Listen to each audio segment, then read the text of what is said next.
हर session से पहले रिवायतन party की लेजिस्लेटिव मीटिंग बुलाई जाती है, जिसमें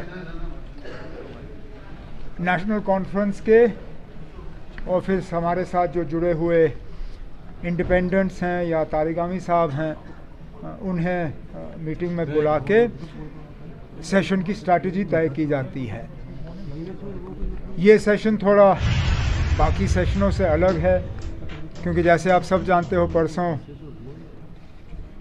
लगभग 10 साल के बाद दोबारा राज्यसभा के इलेक्शन जम्मू कश्मीर में होने जा रहे हैं, और उसके लिए स्ट्रैटेजी तय करना ताकि चारों सीटों पे नेशनल कॉन्फ्रेंस के उम्मीदवार कामयाब हों, उस सिलसिले में इस मीटिंग की अहमियत बढ़ गई।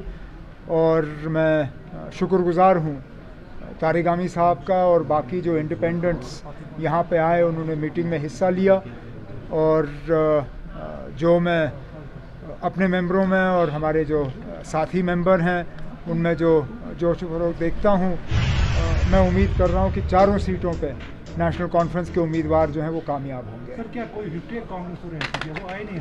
नहीं, कोई नहीं, उनकी अपनी मीटिंग थी, वो अलहदा पार्टी हैं, उनकी अपनी मीटिंगें होती रहती हैं।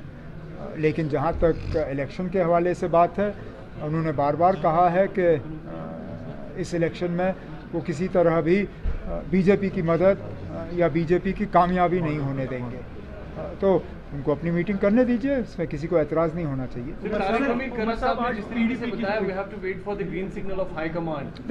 उनका अपना सिलसिला, उनका अपना तरीका होता है। उनकी पार्टी और हमारी पार्टी में इतना तो फ़र्क है कि उनकी जो यहाँ पे लीडरशिप है, उनको अपने हाईकमांड के सिग्नल का इंतज़ार करना होता है। हम अपने फ़ैसले यहीं करते हैं। लेकिन ये कोई नई बात नहीं है, ना इससे किसी को कोई परेशानी होनी चाहिए। उनका हाईकमांड का भी सिग्नल तो ऐसा नहीं होगा जिससे कि बीजेपी को फ़ायदा हो। लेकिन जिस तरह नगरोटा की सीट के लिए भी, हालांकि वो लड़ने के लिए तैयार थे लोकल लेवल पे, लेकिन हाईकमांड के सिग्नल का इंतज़ार कर रहे थे। हाईकमांड ने वो सीट नेशनल कॉन्फ्रेंस के लिए छोड़ी और हमने अपना उम्मीदवार जो है मैदान में उतार दिया। और ये खबरें आ रही है कि पीडीपी भी राजी हुई है नेशनल कॉन्फ्रेंस को सपोर्ट करने के लिए। क्या आपके पास कोई इन्फॉर्मेशन आई? हमारे एक कैंडिडेट शमी ओबरॉय साहब आज महबूबा मुफ्ती साहिबा से मिली और उन्होंने पार्टी के तरफ से गुजारिश की कि वो नेशनल कॉन्फ्रेंस के हक़ में वोट डाल के हमारे उम्मीदवारों को कामयाब करें। इससे पहले हमारे सदर जनाब फ़ारूक अब्दुल्ला साहब ने खुद महबूबा मुफ्ती साहिबा से फ़ोन पे बात की, और उसके बाद हालांकि पीडीपी का कोई ऐलान तो हुआ नहीं है, लेकिन उन्होंने डॉक्टर साहब को भी और शमी ओबरॉय साहब को यकीन दिलाया कि वो अपने साथियों के साथ मशवरा करके एक सही फैसला लेंगे। सर, आपने गिरिराज किशोर का बयान सुना होगा, जो किसका? गिरिराज सिंह, वो कौन है? कि बिहार में जो मुसलमान है वो नमक हराम है, हमें उनका वोट। ये कौन है? गिरिराज सिंह किशोर सर, ये कौन यूनियन मिनिस्टर है सर। अफसोस की बात है ना, अगर कोई यूनियन मिनिस्टर इस तरह की बात करे। लेकिन इलेक्शनों में इन लोगों की आदत है ना, क्योंकि इनके पास काम कुछ दिखाने के लिए है नहीं, ज़मीनी सतह पे उनकी पोजीशन थोड़ी खस्ता है, तो ये फिर मजहबी फसाद जो है वो पैदा करते हैं।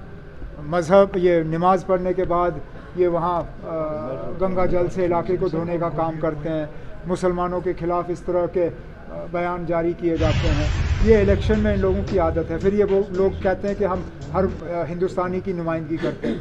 अगर हर हिंदुस्तानी की नुमाइंदगी हो रही है तो वज़ीर आज़म साहब को इन बयानों को देख के इन मिनिस्टरों के खिलाफ कार्रवाई करनी चाहिए, नहीं तो फिर क्या सिग्नल जा रहा है। उमर साहब, लीडर ऑफ अपोजिशन ने कल बड़गाम में तकरीर करते हुए आवाम से कहा कि हम बीजेपी क्या हम नेशनल कॉन्फ्रेंस के साथ सरकार बनाएंगे नहीं, क्योंकि वो हमारे पास ऑफर है कि हम उनको जो है एक्सेप्ट ही नहीं कर रहे हैं। कौन सा ऑफर आया?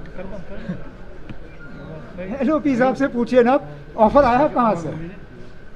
क्योंकि हमने तो कोई ऑफर नहीं दी, और उनकी तरह हम मतलब छुप के काम करते नहीं हैं।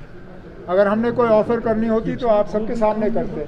कोई ऑफ़र आया नहीं, तो LOP साहब जब अपने काम में ज़रा दिलचस्पी ज़्यादा दें और ये बेबुनियाद बयान जो है इनको अपने घर में ही रखें। Thank you.